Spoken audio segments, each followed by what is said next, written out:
আসলে ভাই আমাদের এই দেশে কোনোভাবেই মানুষ নিরাপদ না, একদমই না। তো শেষ পর্যন্ত ভিডিওটা দেখেন আজকে আবার কি ঘটনাটা ঘটছে। সো আমরা দাঁড়িয়েছিলাম মেট্রোলের জন্য, অনেকক্ষণ যাবত অপেক্ষা করার পর মেট্রোটা চলে আসলো। হ্যাঁ, তো আজকে মানুষ মোটামুটি বেশ মানুষ ছিল, কারণ এমনিতে একজন মারা গিয়েছিল। সো ওই হিসাবে একদিন আবার অফ ছিল মেট্রো, তো আবার চালু হয়েছে। দেন আবার চলাচল যানবাহন শুরু হয়েছে। তো অপেক্ষা করলাম অনেকক্ষণ যাবত, তো আবার উঠলাম।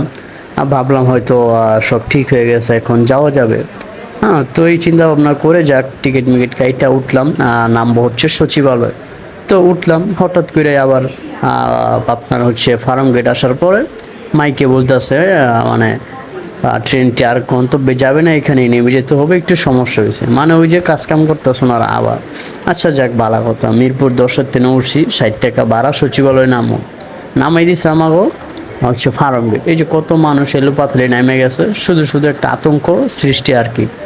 হ্যাঁ, তো এখন কথা হচ্ছে এই যে এখন যে আমরা টিকিটটা কাটছি 60 টাকা দেয়া, তো এখন যে আমরা আবার টিকিটটা আপনার হচ্ছে স্ক্যান করে বাইরে হবো, আমাদের বাকি টাকা কিন্তু আর পাবো না। হ্যাঁ, সো বাকি টাকা কিন্তু আর পাই নাই। স্ক্যান করছি, টাকা নিয়ে নিছি। এমনি অন্য সময় কিন্তু স্ক্যান করলে টাকা বেশি হইলে ওইটা আবার ফেরত দেয়, মানে ওখানে খরচ দেয় যে আমার টাকা বেশি, তখন ওইটা ফেরত দেয়, মানে ব্যাক দেয়।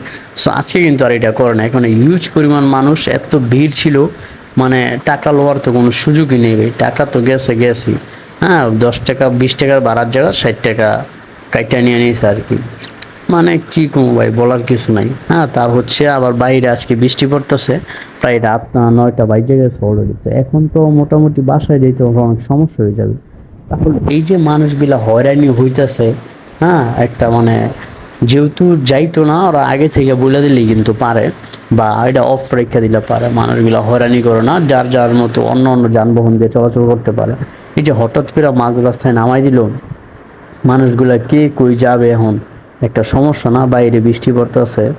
তো মনে করুন আর কি করা, অনেকক্ষণ অপেক্ষা করার পর কোনো রকম খালি বাসে উঠছি। মানে কি করবো আসলে, বলার ভাষা নাই। মেট্রোর সম্পর্কে মানে বাংলাদেশে কোনো কিছুই সুরক্ষিত না, এক কথায় প্রকাশ আর কি। আর টাকা তো যা যায় যায়, এটার তো কোনো হিসাবই নেই।